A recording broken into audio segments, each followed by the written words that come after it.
Welcome to episode number 18 of the Men and Community Podcast. On this week's episode, Matt and Carlo discuss the national phenomenon that is the Barbie movie. Matt shares his experiences and feelings coming out of the movie theater. Carlo plays devil's advocate, and together the guys discover if they truly are Ken enough. Thank you for being part of our community.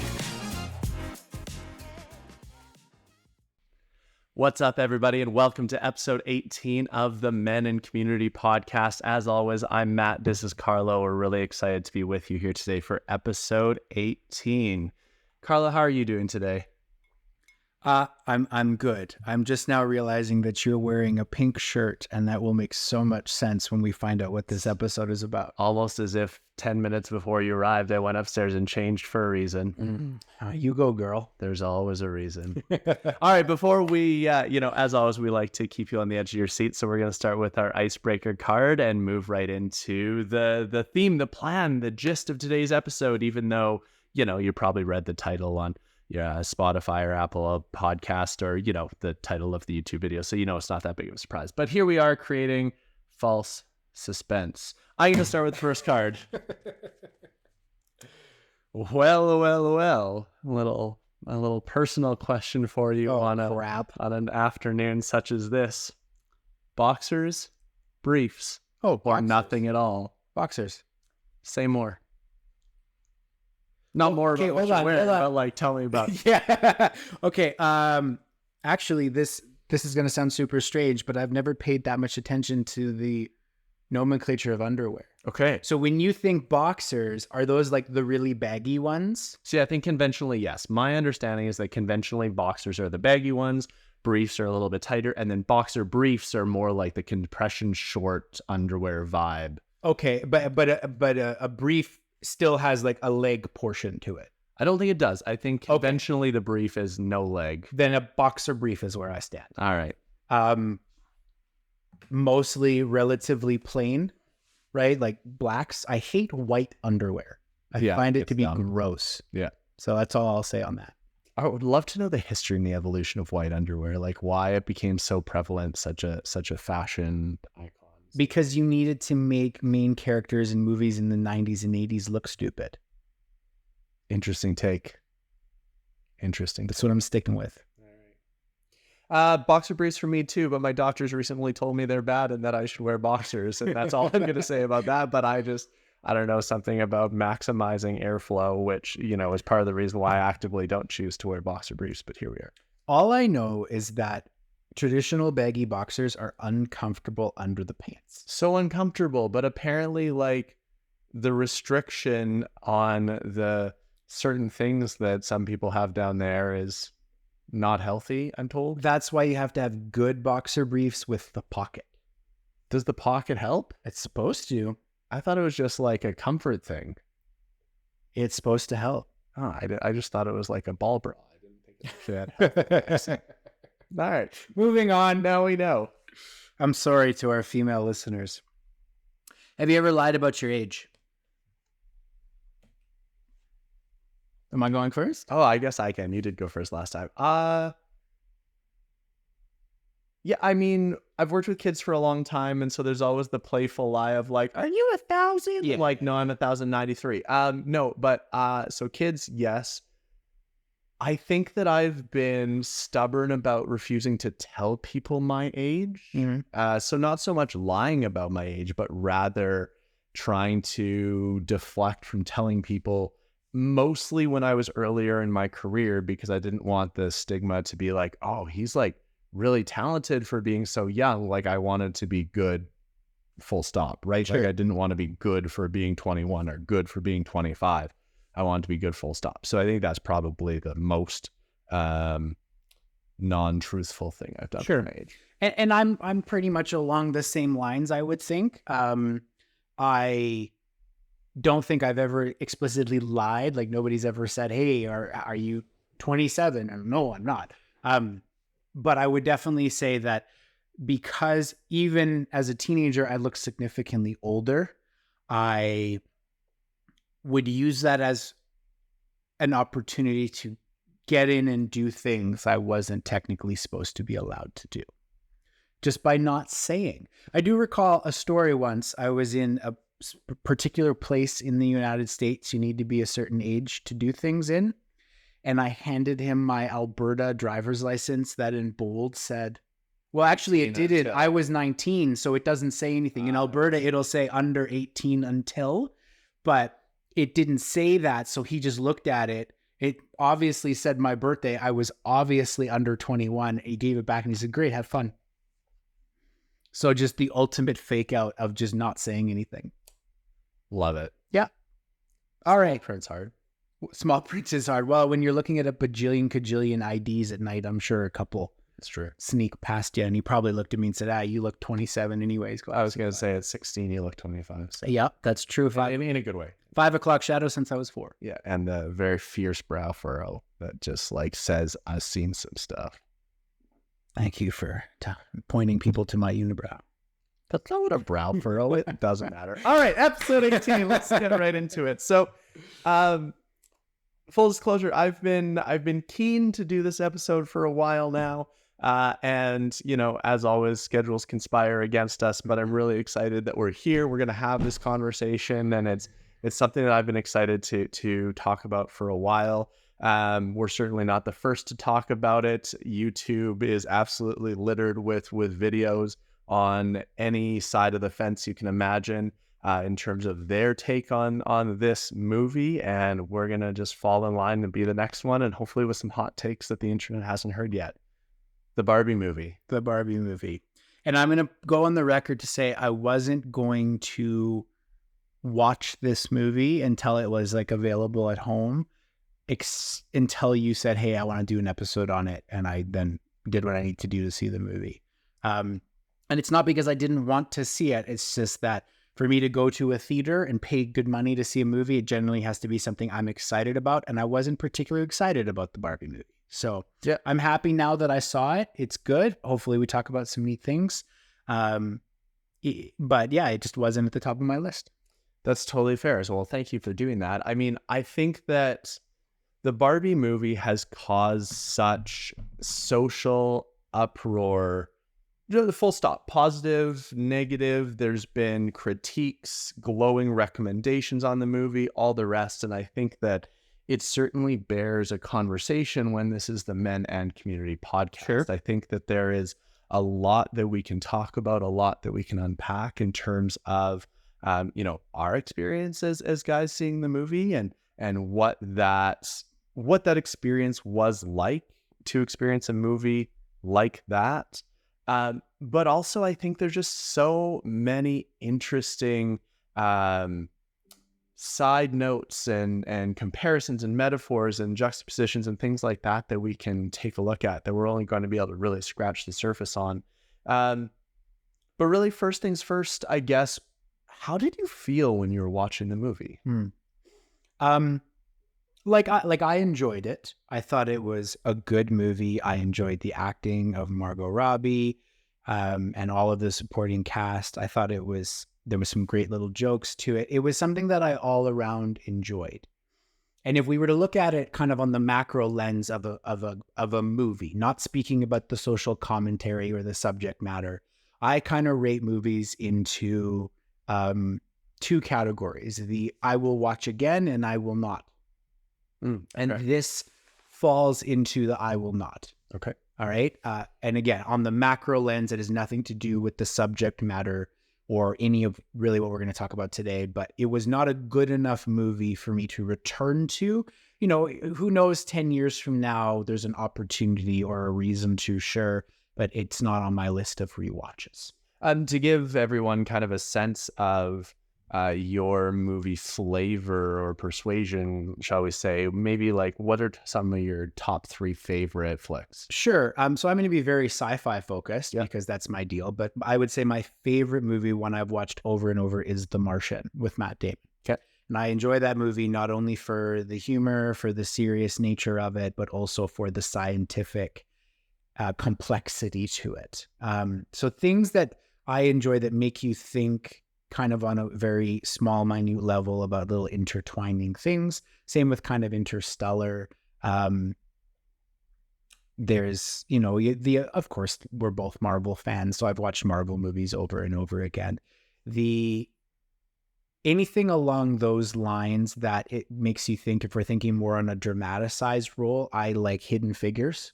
That's a movie I watched over and over again, as well as kind of in the same vein, the Help. If you've ever seen that one, is a really good movie. Ones that have kind of these great social commentaries to them, but are also just good standalone movies. Interesting. Yeah. Okay, and so for you, Barbie didn't fall into that category. No. Fair enough. One thing that we're going to come back to, which I think is really interesting, is I want to challenge that and suggest to you that Barbie is in fact a sci-fi movie. We'll come back to that. Okay.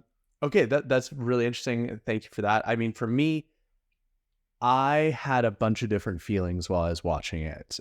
Like obviously for me, it was an excellent movie from the standpoint of it was very emotion evoking. Sure. I laughed, I cried, I laughed again. I thought really hard. There was times where I felt like certainly outnumbered and uncomfortable. Like I was definitely one of the only guys in the theater, predictably. One really interesting experience that I had. So for those of you that are listening on a podcast platform rather than on YouTube, I'm wearing a pink shirt right now. I went to the movie wearing the same pink shirt, pair of pink shorts, shoes that have pink in them. Unfortunately, my hot pink shoes I wore so often, I wore right through the sole, so can't wear those anymore. So you Barbied right out. I did, and I wore a pink hat as well. Really interesting experience because, lots of people wore pink to go to the Barbie movie, but afterwards, I had 5 or so people comment on how great I looked, how much I like dressed up to go to the movie, and here I am. I'm just wearing pink. I'm just trying to be supportive of the culture of the movie, I suppose. And then I had these 2 ladies of a certain age, like probably in their 60s, like come up to me and say, "Oh, you look amazing. Can I take a picture with you?" I just felt really weird about a movie that was really trying to make a bold statement about the importance of feminism and having these 2 women like fawning over me to ask for a picture just because I was wearing pink. Felt that was really weird, but it kind of like fell into the general theme of like being a little bit on edge, not on edge, but like not fully comfortable based on the movie experience as a guy. Okay. And do you think if the movie wasn't trying to create such a strong social commentary and opinion, that if that same scenario had happened, where let's say it was just in the same vein of a Marvel movie, right, where Barbie was just a lead character, but it wasn't trying to make some sort of special point, do you think you would have still felt out of place or strange for having someone come up to you and say, "I love that you dressed up for this movie"? No, I think that was definitely unique to this movie, and I think that my interpretation of the movie is that was very, very intentionally done. I think that for me, on some level, it was a conscious choice to sit in that discomfort with that experience of watching that movie, because I think that was part of the impact that the movie makers were trying to create, is create this level of paralleling the experience of women for men to witness in the way that they position the characters of Barbie and Ken. Okay. So this is kind of interesting for me. I'm going to play devil's advocate here. Love it. Because what you're talking about is creating a parallel. And just because we haven't said this yet, we're going to do our best not to provide like any spoilers to the movie's plot. Oh, I was going to go the other way. I was going to say full spoiler. Are we saying full spoilers? I think so. Okay, full spoilers. If you haven't seen it and you care about seeing it like unfettered and unspoiled, don't watch our episode. Watch our next episode or the one prior. We need the ratings. Anyways, okay, devil's advocate. You're talking about creating a parallel between man and woman and the experiences in society, and that's kind of one of the big premises the movie is about. But what you're describing to me is almost a sense of segregation. Okay. Right? So you went and you dressed up in all the pink and you were really excited to see the movie, and you wanted to show your support for what this movie in quote unquote represented. And in the end you felt strange and odd, not for necessarily having done that, but for people being accepting of you doing that. Do you get what I'm trying to say? Yep. Yeah. To me, you're like, this is supposed to be a parallel, not a versus, a parallel. But in the end, it felt like there was a divide. And tell me more about why that's a problem. I'm not saying it's a problem. I'm saying that it's interesting because, I'll swing this around to what my general impression of the movie was. Sure. Mine was that it was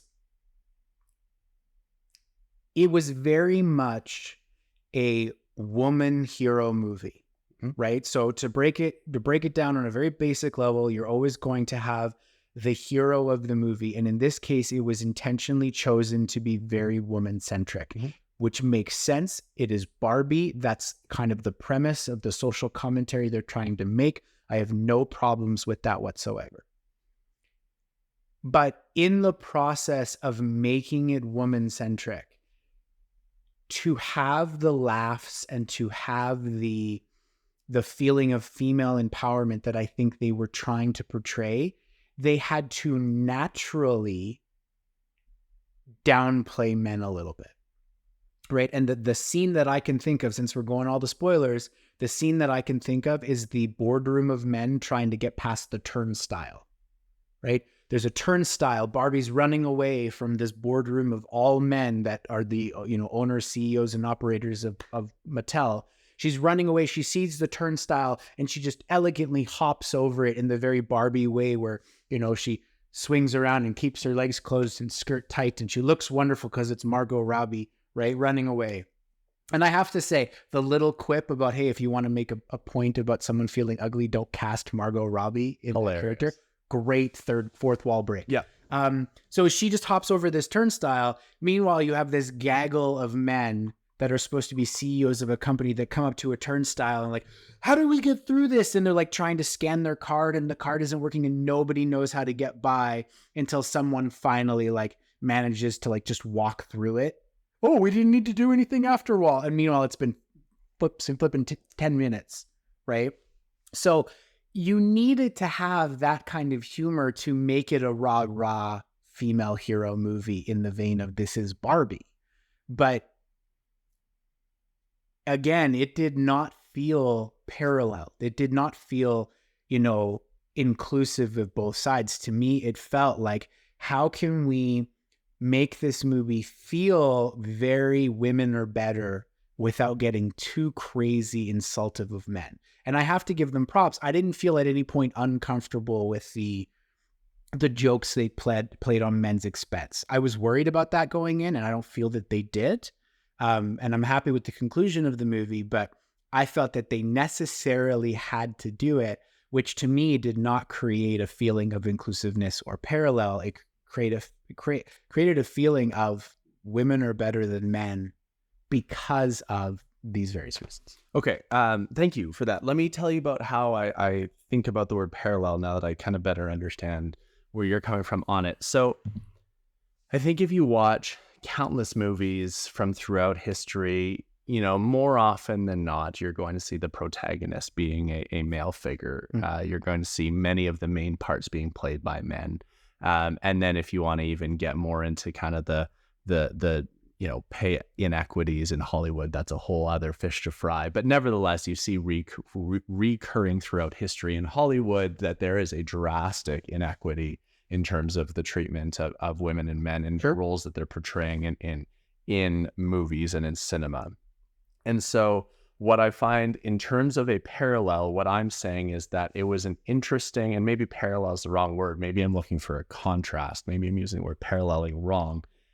It was a contrast in terms of a statement of, this movie seems on its face ridiculous because you have a group of men that can't navigate a turnstile, and yet throughout history, we have so frequently positioned female characters in stories to be equally helpless, if not more helpless, equally hapless, blonde, incompetent. They have routinely been positioned this way throughout history in every single type of story that you can imagine, whether it's the classic damsel in distress, right? Throughout all sorts of these narratives that we see in these archetypes and these characters, that the comment of we're a group of men that can't navigate a turnstile, that feels utterly ridiculous on the face of it, but more so it's a comment of, well, if that feels ridiculous, why didn't the other archetypes or the character domains that we put women in throughout history of storytelling seem ridiculous at that time? Okay. And thank you for trying to clarify that. And I think I understand a little bit more of what you're saying. I think the reason I'm struggling with this particular concept, and I don't think it's necessarily this particular concept, but it's a lot of these comparisons that people try to make, whether it be between male or female or sexual orientation or all sorts of things, is I don't view the capability of a person or the struggles that that person has to face based off of those categories. And I'm going to do my best to explain here, and hopefully in a way that doesn't make me seem terrible. I will not downplay that there are significant sections of history, all the way from the past to right now, where women have had unique struggles and have been faced with things that men have not had to overcome. And I'm not going to pretend like there is zero difference between a man and a woman, working in a professional environment. Like, there's so many struggles that women face, and I think the movie does a great job of pointing that out. But I wholeheartedly believe that there are many struggles that men face that aren't as spotlighted to women. So struggles that men have to go through that women don't. It is just not as evident or apparent in society as it now is for women, right? Because we're kind of in this age where we're starting to see a lot more of this talk and awareness of the struggles that women are going through, and rightfully so.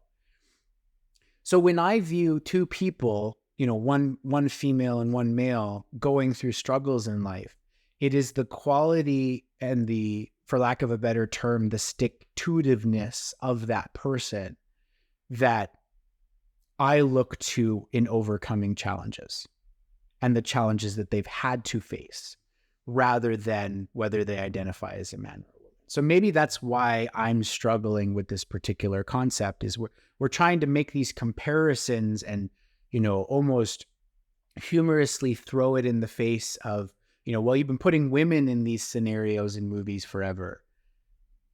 But that's almost ignoring the point that whether a man is a supporting or a main character, they have also gone through and been comedy relief and stupid people and hard done by and all those things in movies as well.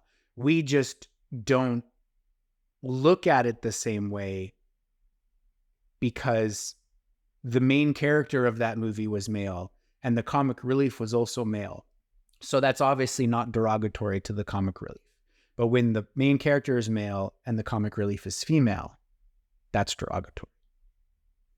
I don't even think it's the characterization of someone being comic relief and no, that's the example I'm using. I mean, it is undebatable, I think, and having said this, feel free to debate me. To me, it's undebatable that there are certain systemic inequities that continue to exist. Agreed. And I think what we need to make sure that, what I need to make sure that I'm clear about is that while it's true that everybody experiences their own challenges, and whether they are challenges unique to a certain gender, a certain sex, whatever the case may be, everyone faces challenges. Mm-hmm. I think what is inescapably true for me is that the barriers to overcoming challenges have always been higher for women than they have been for men. And, I think I've referenced this in a previous episode, but, the classic, when we talk about equity and equality, we're not talking about the same thing. Sure, talk about equality, it's that everyone has the same opportunity to overcome challenges together. Well, that is only effective if both people are facing the same barriers, right? If you're asking people to climb the same tree and they have the same size ladder, they both have equal opportunity to be successful. However, historically speaking, to continue the tree metaphor, women have been given a bigger tree to climb and no ladder, whereas the man has been given a tree and, in a lot of cases with respect to men, have created the ladder to climb the tree. Now, in this current era in 2023, what we're starting to see more of is that both men and women have the same size of ladder, but this does not address the greater issue that the trees are different sizes, and there continue to be more systemic barriers for women. So for me in this movie, what this movie is really trying to make it the statement of is that, when we look at Barbie world, and for those of you who haven't seen the movie and aren't concerned about spoilers, Barbie world is this idyllic parallel universe, this alternate reality where women hold all the important positions. Men are essentially just arm candy that serve no viable function other than trying to appeal to the Barbies of their choice. And the women are making the decisions, running the place, governing, lawmaking, creating the art, doing all of the hard jobs, doing all of the things. And it is a perfect utopian society, right? And so I think that really we're trying to make the comment of just how drastically different the experience of men and women have been throughout history by presenting this utopian society that is controlled and dominated by women, that is just obviously so drastically, starkly different than today. I'm not making the comments that because we have been in a predominantly male-run society that therefore men have broken everything. That's not what I'm saying. I'm not saying it would be utopian if women ruled everything. Not the suggestion I'm making.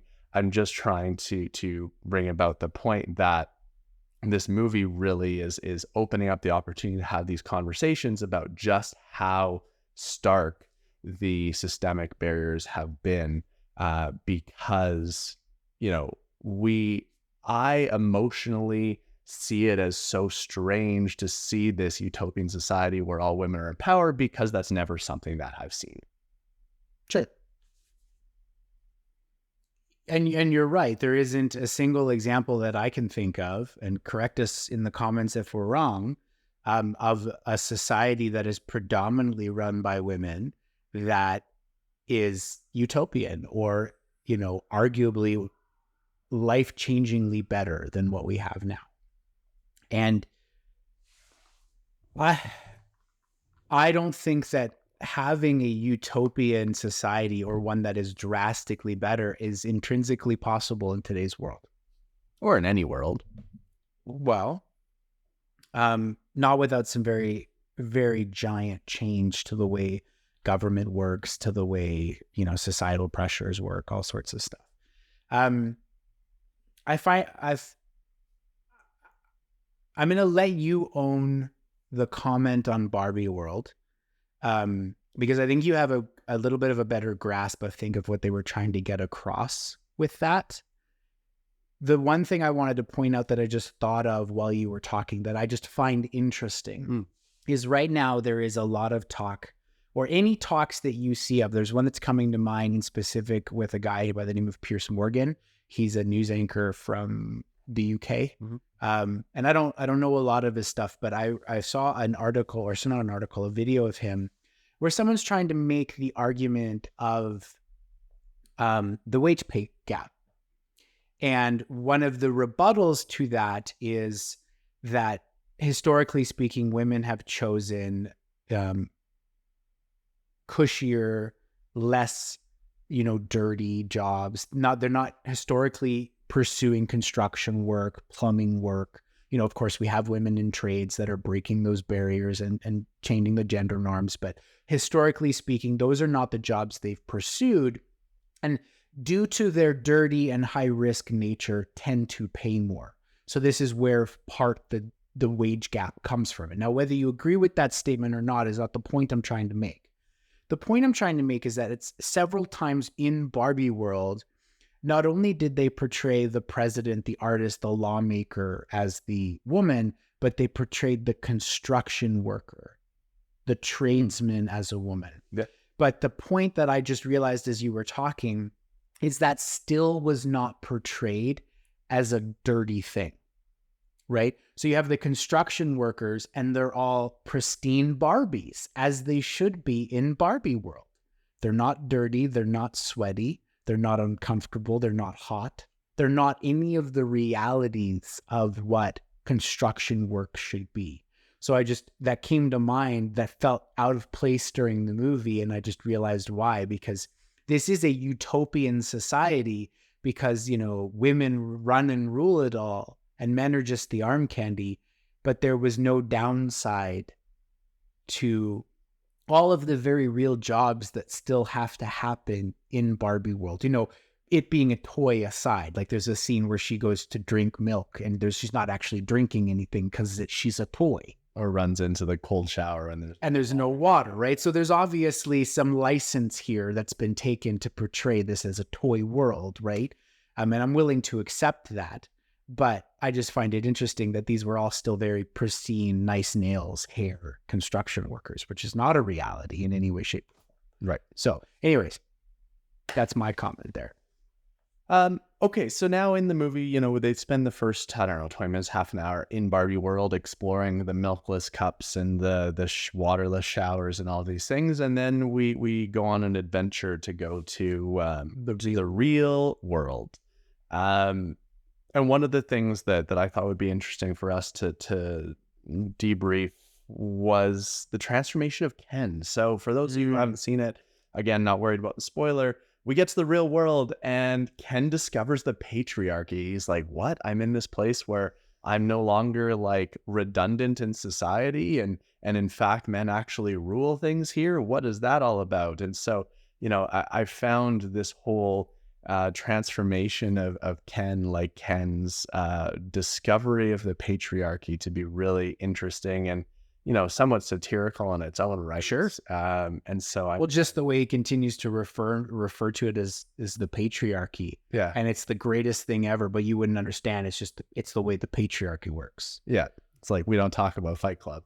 Yeah. Like kind of. Just again, playing up to this dumb, I'm Ken kind of mentality and character that they gave him, where he's just smart enough to understand that he wants a concept, but not understand why that concept is important to him.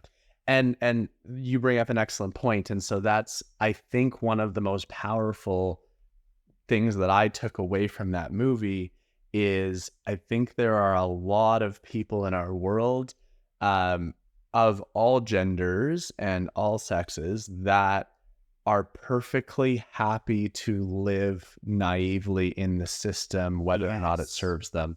And that for me was the fascinating thing, because you're right. It's not like Ken became any more intelligent of a character. He just had this new ideology to follow all of a sudden and was able to enroll people in that, and then takes the patriarchy back to Barbie world.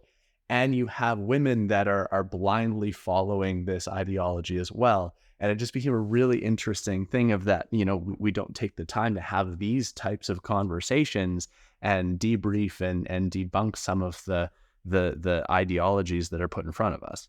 So I want to stick on this topic of talking about Ken's transformation. But one question I'd have for you that I don't quite understand is, again, these women in Barbie world were portrayed to be the best of the best, the presidents. But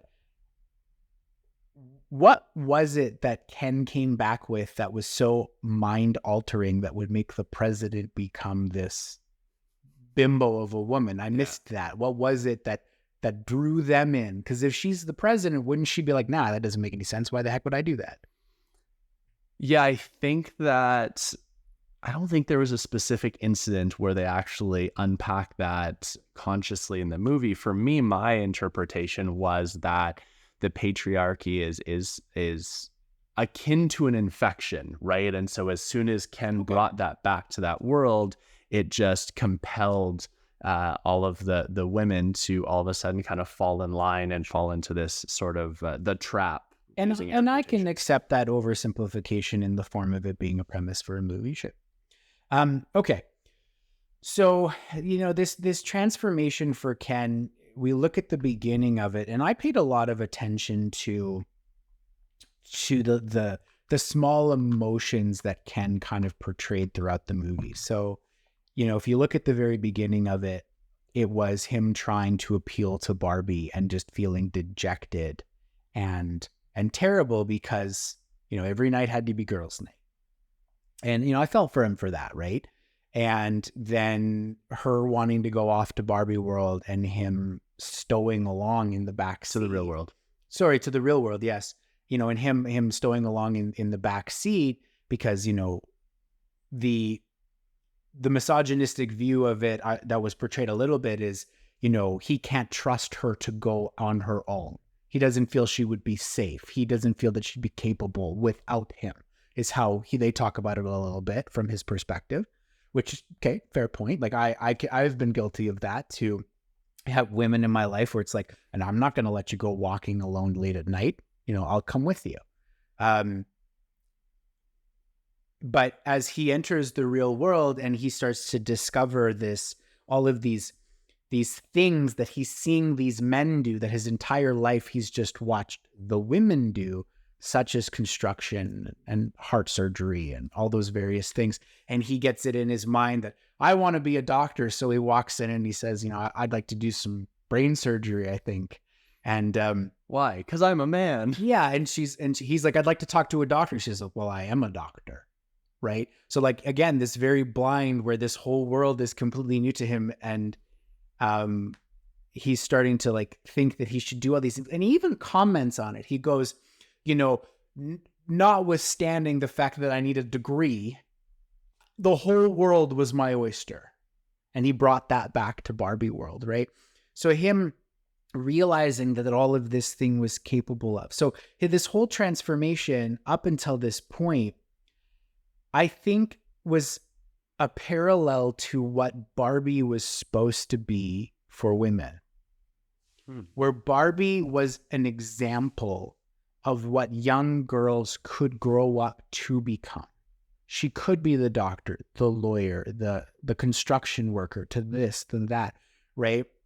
That young girls didn't know that was a possibility for them until they saw their favorite doll do it, which is what Ken was experiencing. I didn't know I could be a doctor until he saw a man be a doctor.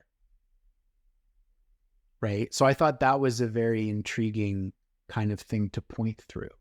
That is very cool. And, as an aside, I think it speaks to the importance of representation. Mm-hmm. And to your point, certainly there are professions and industries that are overrepresented by men and women, different sectors, obviously. And I think that representation is so critical, whether it be gender representation, cultural representation, whatever the case. So anyway, just I think what you said is brilliant because it certainly speaks to that. I think also, though, then it speaks to this ultimate irony of Barbie, which they talk about a lot, I think in a really brilliant way in the movie. The ultimate irony of Barbie is that the intention of the Barbie toy was to, as you said, create this inspiration, this aspirational quality in young girls to say, you could be the doctor, you could be the politicians, you could lead the world, run the world kind of thing. And then, of course, then the problem becomes, is this a comment on I should be empowered and inspired to become this thing? Or is it suggesting that this is the perfection, the perfection motif? Is this like, I need to become that to be the best woman that I can be? And it's a really, really interesting thing that you bring up in terms of Ken's transformation, because I think that is paralleled in the same way that I tried to describe paralleling before, is that you're right. Ken goes to the real world. He sees the idyllic version, or pardon me, the representation of like he could do all of these things in the same way that young girls were intended to be able to see Barbie. And then comes back to Barbie world and ends up in this situation where ultimately all of the Kens battle to try to be the best Ken, to try to win the affections of the Barbies, in the same way as now you end up with women really competing with each other in a space that they feel they have to be over competitive in order to stand out, to try to, you know, address these issues around perfectionism, kind of those two core combating feels that the Barbie culture has created. Mm-hmm.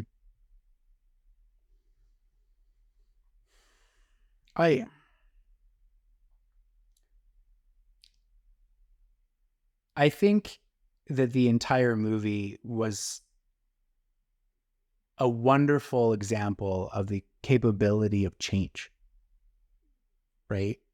Like you look at Barbie's transformation from being, what does she refer to herself as? The stereotypical Barbie, Yeah. right? Blonde hair, blue eyes, certain proportions, long legs, very beautiful. It's Permanent curvature in her feet so she can support high heels. that's right, yeah. The fact when she's walking around in flats and she's like, why would I ever walk in heels again? Yeah. So like it's a very example of like going from that to self-doubt to just this sense of discomfort and loss of her life, to, you know, having an example of empowerment through, you know, the mom, and then regaining her power and regaining her ability to now not only be the perfect Barbie, but to be this standalone person that has faults and is accepting of those faults. So it's a great little transition of like what we should all aspire to be, is that somebody who understands that I'm not perfect, be thankful for, grateful for, and appreciative of the perfections, quote unquote, that I do have, but also understand that I have room for improvement, right? And then you look at Ken's transformation, where he started off as on the outside, and I think, again, this is a great commentary for a lot of men, because this is the Men in Community podcast, is that he started on the outside as I am perfect in the ways that matter to me, but then feeling inadequate because of the way he feels he's viewed in another person's eyes, which is Barbie, right? Doing the things that he thinks are providing her value by going with her, providing her protection, and then realizing there's more to life than just being there for a girl and trying to be this man, right? Falling into a little state of disrepair, of, you know, loss and not understanding that what he's doing is actually detrimental to himself. And then it takes this, you know, final conversation from a woman. And I was saying to you before we started filming that it felt like almost the kind of conversation a high school girlfriend would have with her high school boyfriend that she's trying to break up with, where it's like, I know that I've outgrown you, and I need to try and help you realize that this is your opportunity to grow. I'm not leaving you because I think you're a bad person. I'm leaving you because it's an opportunity for both of us to flower, right? And her like really very much like, you don't have to be anything, Ken. You can just be Ken, right? Was very much so him then being given this opportunity to try and discover who he was. So this whole movie was very much this opportunity for change. The thing that's funny about Barbie is that she almost did change in the perfect way. She didn't hurt anybody along the way, right? Which I think very much in society is women can grow and become better and it doesn't hurt anybody. Where men, when for us to grow, we have to cause pain or we have to be hurt. I know you're putting that face on your things. I'm just pointing out the change arc. Go on. Right? So in the end, they both ended up as hopefully better people. But for Barbie, the story was concluded for the most part, right? She became better, realized her strengths, realized she's not perfect, but that's okay. Where Ken was left in this limbo of he now needs to go and figure out who he is. And maybe that'll turn into, I don't know, the Ken movie. But it's just the whole arcs were very similar, but almost opposing, which they should have been. He was the villain, she was the heroine, right? You don't think that Barbie went through some pain and challenge in terms of getting to where she needed to go? You know, I think about the scenes where she was facing some of her own inadequacy when she went into the high school, started talking to Sasha and all of the other archetypes for the Bratz dolls, which, by the way, all of the girls in that high school scene are all named after the original Bratz dolls. Oh, I didn't know that. That's fun. Oppositional thing between the Bratz and the Barbie. Anyway, I think that, you know, on its face too, I'm like pretty uncomfortable with the idea that women wouldn't go through pain or it cause any sort of strife to grow. I think that's a really something that I'm not comfortable with. Oh no, I'm not saying that that's the case. I'm just saying that that's the arc that the movie went through, because Barbie went through pain. Like there's a part where she's laying face down on the floor and is in existential woe. Yeah. But she didn't hurt anybody along the way on her path of growth. I don't think that's true, though. I think that, you know, the movie certainly positions in the relationship between the mom and the daughter that the mom was looking to Barbie as a way to connect with her daughter. And there was obviously that friction, that tension between the mom and the daughter, that Barbie felt that she was helpless in terms of being able to support. And you have to remember that the entire plot of the movie, too, is based around this idea that the reason why Barbie started to become conscious to events happening in the real world was because of this tension going on between the mother and the daughter. Okay. So I think obviously, like, we've talked for almost 50 minutes here, and we've talked about a lot of things in opposing and agreeable.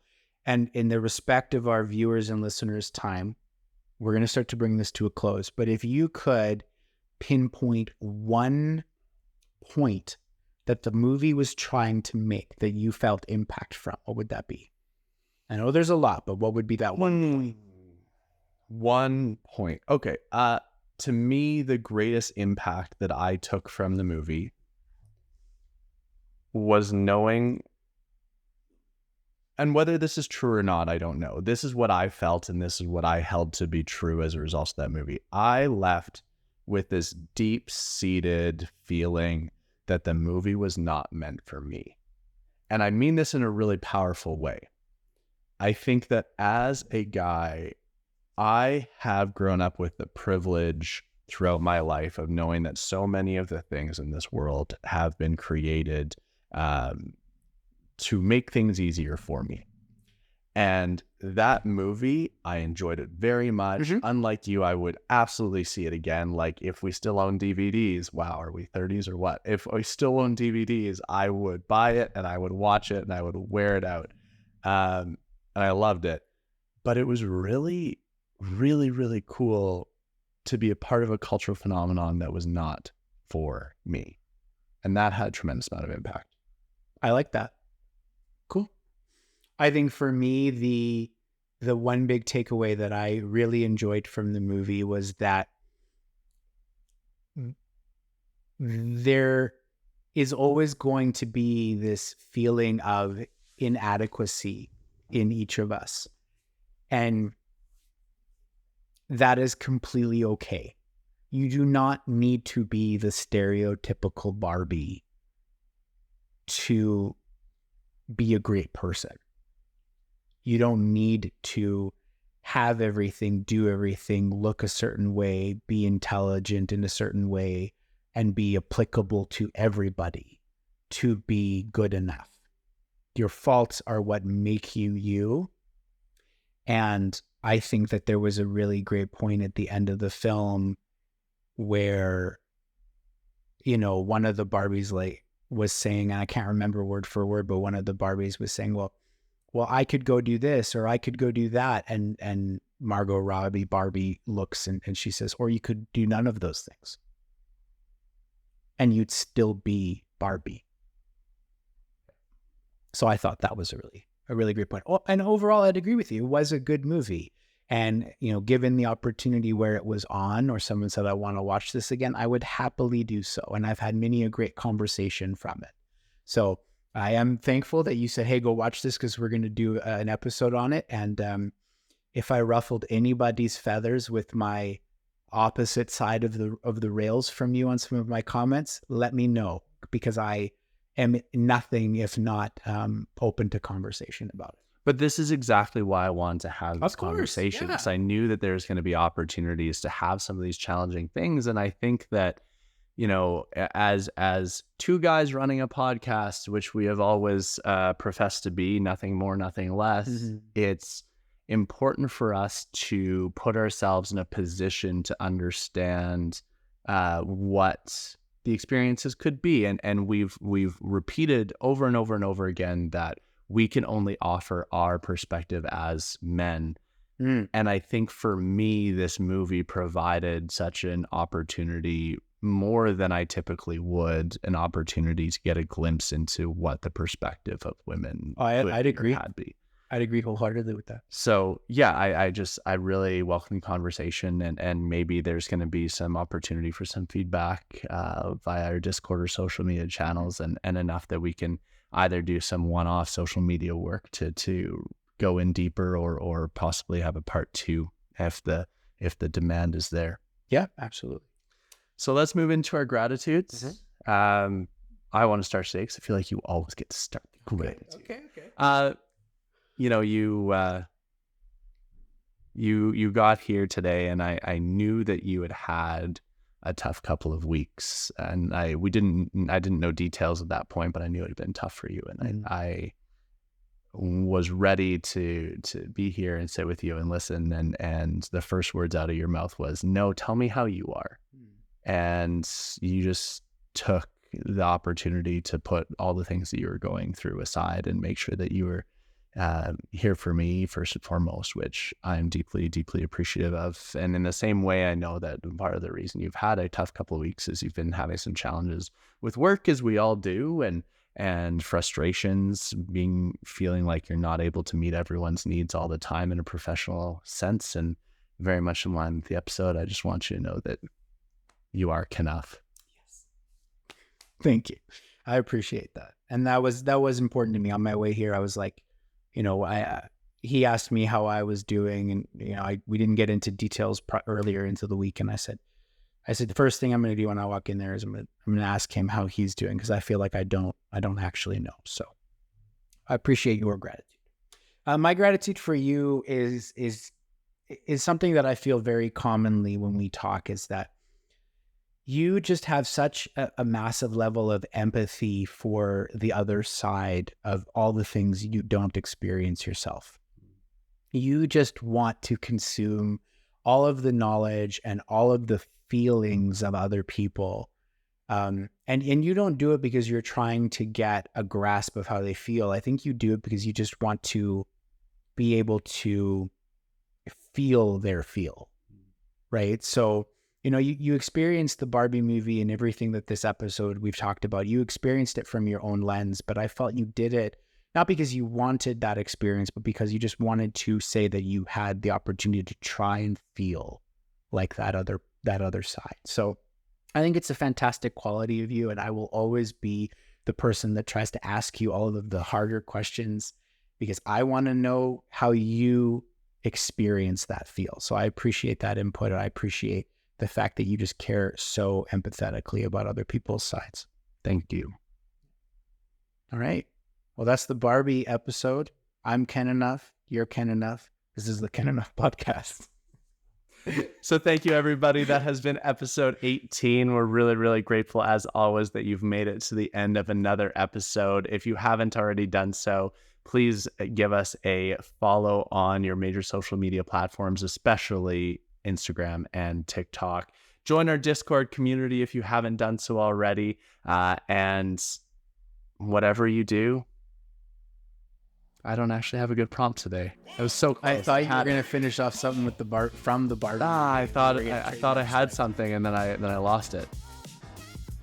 Go be the best Barbie you can be. And fail doing something like I just did today. Bye, guys.